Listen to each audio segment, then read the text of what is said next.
अरे सुन मेरे भाई, सोच एक ऐसा जेल जो खुद शोले के गब्बर को भी बोल दे बस करो यार। इधर का सीन फुल टाइट, कैदी मस्त दंगा मोड में, आग तूफान, और बेचारा एक नया गार्ड ओलिवर जो बस अपना पहला दिन इम्प्रेस करने आया था और फंस गया एकदम वॉशिंग मशीन के स्पिन मोड में। अरे पहली एंट्री ही मौत के दरवाजे पे, और आगे क्या हुआ बस समझ ले, दिल दिमाग सब हिल गया। तो ज्यादा ना पकाते हुए कहानी शुरू करते रहे बॉब। कहानी की शुरुआत होती है स्पेन की एक बेहद खतरनाक जेल से, जहां कैदियों के ऊपर बहुत अत्याचार किए जाते थे, जैसे वो तो इंसान ही ना हो। लेकिन एक दिन इस सिस्टम के खिलाफ कैदियों के लीडर मेलामेंडर और उसके लोगों ने बगावत शुरू कर दी। इस सब के बीच ओलिव नाम का एक नया गार्ड जेल में आया। उसकी ड्यूटी तो वैसे अगले दिन से शुरू होनी थी, लेकिन अपने सीनियर्स को इम्प्रेस करने के चक्कर में वो एक दिन पहले ही आ गया जेल में। उसे क्या पता था कि ये पहला दिन ही उसके लिए मौत का दरवाजा बन जाएगा। जब मेलामेंडर ने गार्ड के हाथों में चाबियां देखी, उसी पल छत का एक बड़ा हिस्सा गिर गया और सीधा ओलिवर के सर पर जा लगा। मेलामेंडर ने अपने मुंह में छुपी एक पतली स्टील वायर का इस्तेमाल करके बिना आवाज की अपनी हथकड़ी खोल ली थी। फिर उसने गार्ड को उकसाया और जैसे ही गार्ड उसके पास आया तो उसने हथकड़ी की मदद से गार्ड का दम घोट दिया। ओलिवर के साथ एक और गार्ड था जो तुरंत उसे खींचकर एक खाली सेल में ले गया, सेल 211। लेकिन अब तक ओलिव बेहोश हो गया था। इतने में इस बगावत ने खतरनाक मोड़ ले लिया। कैदियों ने लॉक तोड़ दिए, कॉरिडोर पर कब्जा कर लिया, साथ ही हर तरफ आग झुलस रही थी। पूरी जेल आतंक में डूब गई। ओलिवर का कलीग सोच रहा था कि उसे वक्त रहते बाहर ले जाएं या नहीं, लेकिन उसके साथ वाले गार्ड ने कहा कि अगर इसको लेकर भागेंगे ना तो दोनों पकड़े जाएंगे और ये कैदी इतना मारेंगे मर जाएंगे हम लोग। इसलिए उन्होंने ओलिव को वहीं छोड़ दिया। ओलिवर बेहोशी की हालत में था, लेकिन जेल के अंदर हर तरफ से सिर्फ चीखें, मारपीट और तोड़फोड़ की आवाज आ रही थी। जेल का डायरेक्टर सीसीटीवी से सब कुछ देख रहा था, पर वो भी क्या करे, उसे समझ नहीं आ रहा था। अब वो सिर्फ देखकर समझने की कोशिश कर रहा था कि आखिर मेलामेंडर सच में चाहता क्या है। थोड़ी देर बाद मेलामेंडर का ही एक आदमी ओलिवर तक पहुंचा। उसने देखा एक अनजान शख्स जेल में पड़ा है, तो बिना सोचे समझे ओलिव को एक जोर का थप्पड़ मारा, जिससे ओलिवर होश में आ गया। लेकिन अभी भी वो कंफ्यूज था। सामने से कैदी ने कुछ सवाल किए, लेकिन जवाब ना मिलने पर वो दरवाजे को लॉक करके वहां से चला गया। ओलिव को यह समझने में ज्यादा देर नहीं लगी कि यहाँ तो दंगे छिड़ चुके हैं और वो उनके बीच एक कमरे में फंस चुका है। उसने तुरंत अपने शू लेसेस उतारे, टॉयलेट में डालकर फ्लश कर दिए, फिर अपनी बेल्ट को गद्दे के नीचे छुपा दिया और अपने पर्स को भी टॉयलेट में डाल दिया। ये सब इसलिए कि अगर एक नया कैदी जेल में आता है तो ये चीजें उससे ले ली जाती हैं। वो अपनी शादी की अंगूठी भी निकालने ही वाला था कि तभी सेल का गेट फिर से खुला। इस बार मेलामेंडर का वो आदमी उसे लेने आया था। ओलिवर को सीधे मेलामेंडर के सामने ले जाया गया। ओलिवर ने पूरे कॉन्फिडेंस के साथ एक सिगरेट निकाली और डब्बा वापस कर दिया। फिर शांत अंदाज में कहा कि मैं तो आज ही जेल में आया हूं और उसके सर पर यह चोट गार्ड की मार से लगी है। ओलिवर ने बिल्कुल भी टेंशन नहीं दिखाई। बेले को शक हुआ क्योंकि उसका चेहरा इतना मासूम सा लग रहा था, मानो उसने कभी मक्खी ना मारी हो आज तक। पर तभी ओलिवर ने अकड़ के जवाब दिया, क्या बे तू ज्योतिषी है क्या, जो शक्ल देख के सब कुछ बता देगा मेरा अगला पिछला। ये सुनकर मेलामेंडर कुछ सेकंडों के लिए चुप हो गया। ओलिवर की अकड़ ने उसका भरोसा जीत लिया, लेकिन कंफर्म करने के लिए मेलामेंडर ने ओलिवर को उसकी पैंट उतारने को कहा। ओलिवर इस बात से काफी कंफ्यूज हुआ, लेकिन फिर भी उसने मेलामेंडर की बात मान ली। यही पल उसकी जिंदगी को बचाने वाला बना। जेल में किसी कैदी को अंडरवेयर पहनने की परमिशन नहीं होती। इत्तेफाक से ओलिव को वैसे भी चड्डी पहनना पसंद नहीं था। इसके बाद मेलामेंडर का शक खत्म हो गया। अब सभी कैदी जेल में लगे सीसीटीवी कैमरास तोड़ने लगे। ओलिव जानता था कि अगर सारे कैमरे टूट गए तो उसका तो बाहर से लिंक ही नहीं बचेगा, इसलिए वो जोर से चिल्ला दिया, रुको। सभी लोग उसकी तरफ मुड़ गए। ओलिव ने कहा कि एक कैमरा छोड़ देना ताकि हम अपनी डिमांड्स को बाहर तक पहुंचा तो पाएं। अगर ये चाहते हो कि जेल के कर्मचारी देख ना पाएं तो कपड़े से ढक दो उसे। मेलामेंडर को उसका यह आइडिया सही लगा। इसके बाद ओलिव भरोसा जीतने के लिए कैमरास को खुद कवर करने के लिए निकल पड़ा। उसने बहुत धीरे से कैमरा के सामने चढ़कर कपड़ा डाला ताकि कैमरा में अच्छे से उसकी शक्ल दिख जाए, और कंट्रोल रूम में मौजूद लोग तुरंत समझ गए कि ये गार्ड उनका ही आदमी है। अब सिर्फ कंट्रोल रूम में मौजूद लोग और ओलिवर ही जानते थे कि वो असल में एक गार्ड है। फिर भी मेलामेंडर को थोड़ा शक तो था। वो ओलिव को उस गार्ड के पास ले गया जिसके पास चाबियां थी। उससे पूछा गया कि ये वही गार्ड है जिसने तुझे मारा था।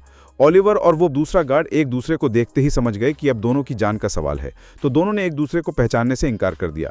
लेकिन मेलामेंडर के लोग फिर भी उस गार्ड को पीटने से नहीं रुके। इसी बीच जेल डायरेक्टर ने आखिरकार स्पेशल फोर्सेस से मदद मांगी, जिसके बाद एक स्पेशल फोर्सेस की टीम ने तुरंत जेल के बाहर पहुंचकर अपनी पोजीशंस ले ली। ऊपर से ऑर्डर्स बिल्कुल सिंपल थे, सिर्फ 2 गार्ड्स को बंदी बनाया गया है, कैदियों की कोई मांग नहीं मानी जाएगी, सीधा ऑपरेशन चालू करो और जेल का कंट्रोल वापस लो। लेकिन उसी वक्त एक चौंका देने वाली खबर आई। जेल के अंदर 3 काफी इंपॉर्टेंट पॉलिटिकल कैदी भी थे जिनका अभी तक यहां से ट्रांसफर नहीं हुआ था, और मीडिया को भी दंगों की खबर मिल चुकी थी। पूरे देश का फोकस अब इस जेल पर था। ये तीनों कैदी बहुत बड़े लीडर्स हैं, अगर इनको कुछ भी हुआ तो बहुत बड़े लेवल पर दंगे भड़क जाएंगे। लेकिन मेला मेंडर ने पहले ही इन तीनों को कंट्रोल में ले लिया था। उसने सीसीटीवी के जरिए जेल मैनेजमेंट को यह बता भी दिया। अब उन तीनों को बंदी बनाने के बाद कैदियों की पावर बहुत ज्यादा बढ़ गई। सभी कैदी खुशी से झूम रहे थे। कंट्रोल रूम में बैठा जेल डायरेक्टर ये समझ गया कि ये अब पानी सर से ऊपर जा चुका है, जिसके बाद एक आदमी को कैदियों से बातचीत करने के लिए बुलाया गया। मेल मेंडर का पिछला रिकॉर्ड भी सामने आया। 10 साल पहले भी उसने एक बगावत की थी जिसमें उन्होंने एक गार्ड को मार दिया था। तभी से वो जेल का बॉस बना बैठा है। मेल मेंडर ने ओलिवर से कहा कि कुछ डिमांड्स लिखने में मेरी मदद करो। डिमांड्स बेसिक थी, जेल के कमरों की हालत सुधारो, 15 दिन में एक बार फैमिली से मिलने का हक दो, और कैदियों को सही हॉस्पिटल में ट्रीटमेंट दिया जाए क्योंकि डॉक्टर उन्हें सलाखों के पीछे से चेक करते हैं। और पहले भी एक कैदी जिसके दिमाग में ट्यूमर था, उसे कहा कि तेरे सर में कोई दर्द नहीं है, तू झूठ बोल रहा है। उस बेचारे की दर्द के मारे जान चली गई। ओलिवर को मेल मेंडर की डिमांड्स में कुछ भी गलत नहीं लगा। मेल मेंडर की लीडरशिप देखकर ओलिवर इंप्रेस हो गया। बातचीत के दौरान ओलिवर ने मेल मेंडर को बताया कि मेरी वाइफ प्रेग्नेंट है, मेरा बच्चा पैदा होने वाला है और मैं जेल में फंसा हूं। मेल मेंडर को यह सुनकर अफसोस हुआ। ओलिवर ने एक झूठी कहानी बनाई कि जिस आदमी को मैंने मारा है वो एक ड्रग डीलर था, उसने मेरे छोटे भाई को मार डाला, तो आखिर में मैंने बदला ले लिया। ये बात सुनकर मेल मेंडर को उसके लिए और बुरा लगा। ओलिवर काफी जल्दी मेल मेंडर के करीब आ रहा था। तब तक नेगोशिएटर भी जेल में पहुंच गया। मेल मेंडर ने ओलिवर से कहा कि इसकी तलाशी लो। ओलिव ने बड़ी चालाकी से तलाशी लेते हुए ही तीनों बंदी बनाए गए कैदियों की लोकेशन बता दी और बाद में अपनी डिमांड्स को नेगोशिएटर के सामने रख दिया। नेगोशिएटर ने कहा कि मैं तुम्हारी डिमांड्स को ऊपर भेजकर वापस आता हूं।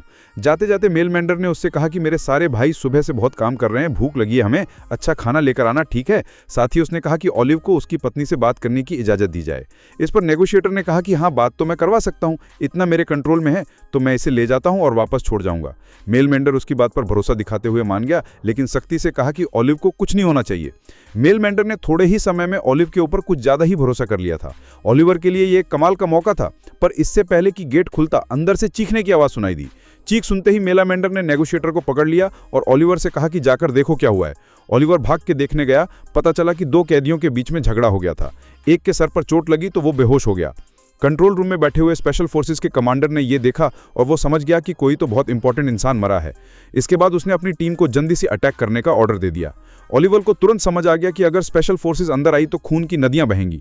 वो फटाफट उन तीनों होस्टेजेस को सर्विलेंस कैमरा के सामने ले आया ताकि कमांडर ये देख सके कि सब कुछ नॉर्मल है। जैसे ही कमांडर ने उन्हें सीसीटीवी में देखा तो उसने ऑर्डर्स रोक दिए। अब बातचीत फिर से चालू हो गई। ओलिवर की समझदारी और हिम्मत ने सबकी जान बचा ली थी, लेकिन मेल मेंडर को यह हजम नहीं हुआ कि ये आज ही जेल में आया, आज हीरो बन रहा है। लेकिन ओलिवर समझ गया कि हीरो नहीं बनना है। उसने सबके सामने मेल मेंडर का हाथ उठा दिया कि सर ने ही तो कहा था मुझे ये सब करने को। अब कैदी उन दोनों को अपने हाथों पर उठाकर सेलिब्रेट करने लगे। अल्मेंडर ने कहा कि काम तो बढ़िया किया तूने, लेकिन अगली बार बिना पूछे कुछ किया ना तो तुझे छोड़ूंगा नहीं। अब पता नहीं कैसे अखबार में ये खबर उड़ गई कि वो तीनों नेता मारे गए हैं और कई लोग घायल भी हुए हैं। इसी बीच ओलिवर की पत्नी एलेना एक रेस्टोरेंट में खाना खा रही थी। टीवी पर उसने देखा कि वही जेल जिसमें उसका पति काम करता है अब सभी न्यूज़ चैनल्स पर छाई हुई है। वो बहुत घबरा गई और उसने ओलिवर को फ़ोन किया, लेकिन हर बार उसका नंबर आउट ऑफ रीच आया। काफ़ी कोशिशों के बाद जब उसकी ओलिव के एक कलीग से बात हुई तो उसने सिर्फ इतना कहा कि ओलिव दूसरी ब्रांच में ड्यूटी पर है और शायद काम की वजह से उसका फ़ोन बंद होगा। लेकिन एलेना समझ गई थी कि कुछ तो गड़बड़ ज़रूर है। उसने जल्दी से अपनी कार उठाई और जेल के बाहर पहुंच गई। तब तक वहाँ कई कैदियों के परिवार वाले भी जमा हो चुके थे। सब लोग बस ये जानना चाहते थे कि उनके परिवार का आदमी ठीक तो है ना। एलेना भी उस भीड़ में घुस गई और ओलिवर के बारे में सवाल पूछने लगी, लेकिन किसी ने कोई खास जवाब नहीं दिया। अंदर जेल में मेला मेंडर अपने बाकी साथियों के साथ खाना खा रहा था। ओलिव भी बड़े इंटरेस्ट से मेल मेंडर पुरानी कहानियां सुन रहा था। तभी एक और कैदी जिसकी वजह से पहले झगड़ा हुआ था दिखाई दिया। मेल मेंडर तुरंत उसके पास गया और उसे सबक सिखाया, क्योंकि उसकी वजह से अभी पूरा प्लान बिगड़ जाता। उसने सबकी जान खतरे में डाल दी थी।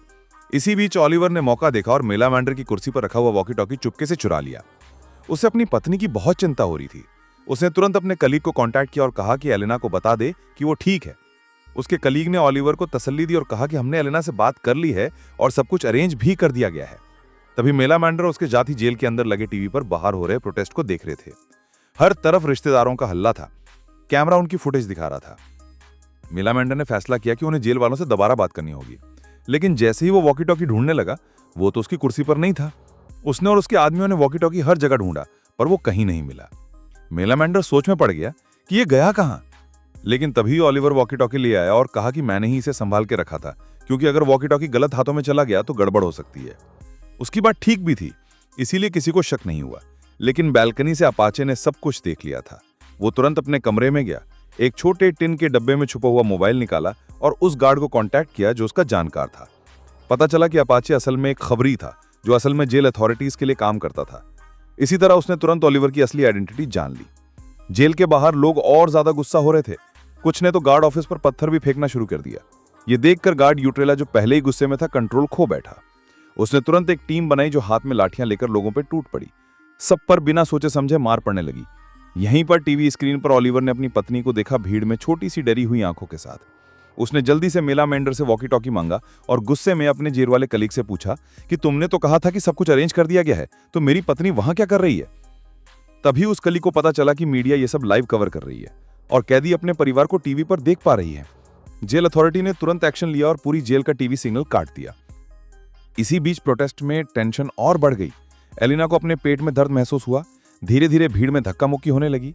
इसी बीच एलिना पर डंडे से वार हुआ और उसे मारने वाला था यूट्रेला। एक वार से एलिना बेचारी जमीन पर गिर पड़ी। मीडिया कैमरा ने सब कुछ रिकॉर्ड कर लिया। जेल के अंदर टीवी सिग्नल कट होने से कैदियों का गुस्सा और भड़क गया। मेला मेंडर ने तुरंत वॉकी टॉकी उठाया और मैनेजमेंट से डिमांड की कि इंजर्ड लोगों की लिस्ट भेजी जाए।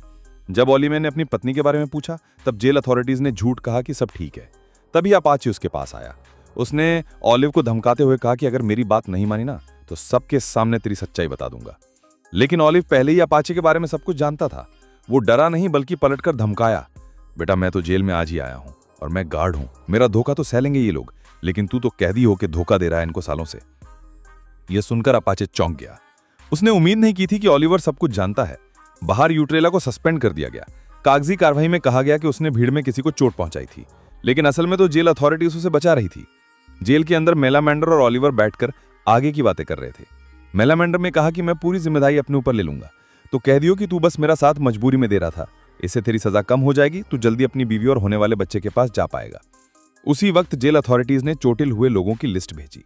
मेला मेंडर ने लिस्ट खोली। उसमें सिर्फ 4 घायल लोगों के नाम थे। वो तुरंत समझ गया कि मैनेजमेंट उन्हें बेवकूफ बना रही है। वो गुस्से में आंख बबूला हो गया और कहा कि अब कुछ बड़ा करना पड़ेगा। उसने फैसला किया कि वो 3 कैदियों में से एक को मार देगा। ओलिवर ने कहा कि अगर हमने बंदी बनाए हुए कैदियों को मारा तो मैनेजमेंट किसी को नहीं बख्शेगी। वो तुरंत अंदर घुस जाएंगे और सबको मार देंगे। फिर उसने एक नया आइडिया दिया, हम बस उसके कान का एक टुकड़ा काट देते हैं, इससे उन्हें सिग्नल मिल जाएगा कि हम सीरियस हैं। जब ओलिवर ने कान काटने का आइडिया दिया तो उसकी जिम्मेदारी भी उसी को दे दी गई। ओलिवर ने जल्दी से काम खत्म किया ताकि दर्द कम से कम हो। थोड़ी देर में वो कटा हुआ कान जेल मैनेजमेंट को भेज दिया गया। अब उनके पास कोई रास्ता नहीं था, उन्हें असली लिस्ट देनी ही पड़ी। लेकिन लिस्ट पढ़ते ही उसका दिल टूट गया। उस लिस्ट के अंदर उसकी प्रेग्नेंट पत्नी एलिना का भी नाम था। इसी दौरान अपाचे ने भी बाहर की दुनिया से कांटेक्ट करके कुछ जानकारी इकट्ठा की। उस वीडियो में यूट्रेला क्लियरली एलिना पर हाथ उठा रहा था। ओलिवर ने वो वीडियो बार बार देखा। हर बार उसका गुस्सा और ज्यादा बढ़ता गया। एक तरफ वो जेल के अंदर अपनी जान जोखिम में डालकर इनके लिए काम कर रहा है, दूसरी तरफ उसकी बीवी को बाहर बेनामी से पीटा गया। उसके कलीग ने भी उसे सच नहीं बताया। गुस्से से तड़पते हुए ओलिवर ने तुरंत यूट्रेला को अंदर भेजने की डिमांड की। उन बंदी बनाए हुए नेताओं की जान खतरे में थी तो मैनेजमेंट कुछ भी नहीं कर पाई। उन्होंने यूट्रेला को अकेले अंदर भेज दिया। जैसे ही वो अंदर आया, मेला मेंडर ने उसे चाकू दिखाकर कंट्रोल में ले लिया और कैमरा से दूर ले लिया। ओलिवर ने उससे एलिना के बारे में पूछा पर उसने कुछ भी नहीं कहा। जब ओलिवर ने वीडियोस के सामने रखी तो उसने तुरंत अपनी नजर घुमा ली। ओलिवर के सब्र का बांध टूट गया। वो उस गार्ड को मारने लगा। अब वो बिल्कुल पागल सा हो चुका था।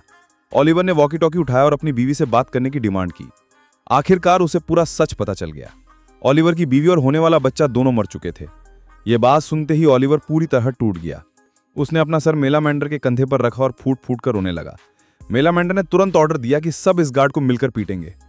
लेकिन तभी उस गार्ड ने गुस्से में ओलिवर की असलियत सबके सामने बोल दी कि तुम क्या इतने परेशान हो रहे हो, ये साला जेल का गार्ड है। सभी कैदी एकदम शॉक हो गए। लेकिन ओलिवर को अब किसी बात से फर्क नहीं पड़ता था। उसके लिए अब सिर्फ एक चीज जरूरी थी, बदला। उसने सबके सामने यूट्रेला को मार दिया। अपनी बीवी और होने वाले बच्चे को खोकर उसकी जीने की इच्छा ही खत्म हो गई थी। फिर वो चुपचाप सेल 211 में गया। उसने अपनी छुपी हुई बेल्ट निकाली और कुछ गलत करने की सोची, लेकिन वो तो मर भी नहीं पाया। जब उसकी आंखें खुली तो उसने दीवार पर लिखा हुआ पढ़ा कि एक बूढ़ा आदमी सरदर्द से मर गया। ये उससे पहले वाले कैदी ने लिखा था। ओलिवर को महसूस हुआ कि उस कैदी का दर्द अब उसका दर्द बन चुका है। उसने अपनी पुरानी पहचान वहीं छोड़ दी और सेल 211 का असली कैदी बन गया। जेल की दूसरी तरफ अब कुछ लोग ओलिवर पर शक करने लगे थे, लेकिन मेला मेंडर अंदर ही अंदर जानता था कि चाहे वो पहले गार्ड भी रहा हो, लेकिन अब वो उनका अपना बन चुका है। उनकी किस्मत एक हो चुकी है। लिस्ट के आने के बाद कैदियों का गुस्सा और बढ़ गया। अपने परिवार वालों की हालत देखकर वो खुद पर काबू खो बैठे। अब सिर्फ जेल वालों से बात नहीं बन गई थी, सरकार बीच में कूद पड़ी और अब एक बड़े लेवल के आदमी को उनसे बात करने भेजा गया। उसने कहा कि ज्यादातर मांगे मान ली गई हैं। जैसे ही वो डिटेल्स देने लगा, ओलिवर ने यूट्रेला की लाश को घसीटकर सबके सामने डाल दिया। उसने कैमरा की तरफ देखते हुए कहा कि मैंने मारा इसे। साथ ही उसने ये भी कहा कि हम तो तुम्हारी बात तभी मानेंगे जब प्राइम मिनिस्टर खुद टीवी पर आकर ये कहेगा कि हाँ, हमने तुम्हारी सारी शर्तें मान ली हैं। अब ओलिव पूरी तरह से कैदियों के साथ जुड़ चुका था। मेलामेंडर ने भी ओलिव का साथ दिया। या तो डिमांड पूरी करो या आके लाशें उठाओ। नेगोशिएटर को सब कुछ ऊपर रिपोर्ट करना पड़ा। मेलामेंडर को पता था कि सरकार इतनी आसानी से नहीं मानेगी, इसीलिए उसने अपने लोगों से कहा कि होस्टेजेस को अलग अलग जगहों पर शिफ्ट कर दो और आखिरी लड़ाई के लिए तैयार रहो। तभी जेल मैनेजमेंट ने एक बहुत गंदा खेल खेला। उन्होंने मेलामेंडर को बताया कि ओलिव सच में गार्ड है और अगर वो ओलिव को मार दे तो बदले में वो उसकी सजा काफी कम कर देंगे। जब मेलामेंडर ने ओलिव की फाइल देखी तो वो एक बार के लिए हिल गया, लेकिन फिर भी उसने अपने प्लान को आगे बढ़ाया। सभी बंदियों को अलग अलग जगहों पर कैद कर दिया गया और फिर वो पहुंचा ओलिवर के पास अपना चाकू लेकर। पर जब उसने ओलिव की आंखों में देखा तो एक वफादार, दर्द से भरा हुआ इंसान दिखा, तो उसका ओलिवर को मारने का मन नहीं किया। उसने चाकू ओलिव के हाथ में दे दिया और कहा कि मैं तेरे साथ लड़ूंगा। इसी दौरान अपाचे ने मैनेजमेंट को हॉस्टेजेस की असली लोकेशन बता दी। स्पेशल फोर्सेज ने अटैक प्लान कर दिया। अचानक जेल की टीवी पर सिग्नल वापस आ गए। न्यूज चल रही थी कि जेल के सभी पुराने कानून रद्द कर दिए गए हैं। ओलिवर और मेलामेंडर हैरान थे। उनका दिल खुशी से भर गया, लेकिन उन्हें क्या पता था कि यह सिर्फ एक जाल है। जेल अथॉरिटीज ने यह सब इसलिए किया था ताकि कैदी शांत हो जाएं। जैसे ही सब लोग जश्न मनाने लगे, अपाचे कुछ और ही कर रहा था। उसने बंदियों को गार्ड कर रहे कैदियों को मार डाला और खुद उनके सामने खड़ा हो गया उन्हें बचाने के लिए। फिर स्मोक बॉम्ब्स जेल के अंदर डाले गए। ओलिवर तुरंत सारी सच्चाई समझ गया। उसने मेलामेंडर से कहा कि सभी बंदियों को मार डालो वरना सब कुछ बर्बाद हो जाएगा। पर जैसे ही वो दोनों ऊपर जाने लगे, किसी ने नेल गन से ओलिव के ऊपर हमला कर दिया। मेलामेंडर उसके पास गया, लेकिन घाव इतना गहरा था कि कुछ नहीं हो सकता था। अपाचे ने चीख कर सबको कहा कि दोनों लीडर मर गए। ये सुनकर सभी कैदियों ने हथियार डाल दिए। मेलामेंडर ये सब देखकर भी चुप खड़ा रहा। सब कुछ उसकी आंखों के सामने खत्म हो गया। उसने अपने आंसू पोंछे ही थे कि अपाचे ने उसे पीछे से गोली मार दी। मेलामेंडर गिरा, लेकिन बदला लेने की कोशिश की। तब तक अपाचे ने एक और गोली दाग दी और वो जमीन पर गिर गया। स्पेशल फोर्सेज ने आसानी से जेल पर कंट्रोल वापस ले लिया। ओलिवर भी दर्द से कराहता हुआ मर गया। सब कुछ खत्म होने के बाद ओलिव का कलीग उसकी लाश पहचानने आया। शर्मिंदा होकर उसने सेल 211 का दरवाजा खोला। वहां एक अंगूठी रखी थी। ओलिव एक ईमानदार और अच्छा इंसान था, लेकिन समाज ने वो हर चीज उससे छीन ली और आखिर में उसने गार्ड बनकर जीने की बजाय एक कैदी की तरह मरना पसंद किया। अरे मेरे दोस्त, अगर तुझे भी ये जेल का घोटाला सुन के खून खौल गया ना, तो वीडियो को एक सॉलिड झप्पड़ जैसा लाइक दे। कमेंट में बोलना तू होता तो कैसे बचता। और हाँ, सब्सक्राइब कर, वरना मुन्ना भाई का प्यार मिस करेगा। और हाँ, ऐसी ही अमेजिंग स्टोरी के लिए राइट वाली वीडियो पे भी देख, पता चलेगा किस तरह तेरी लगे फटने तो खैरत लगे बटने।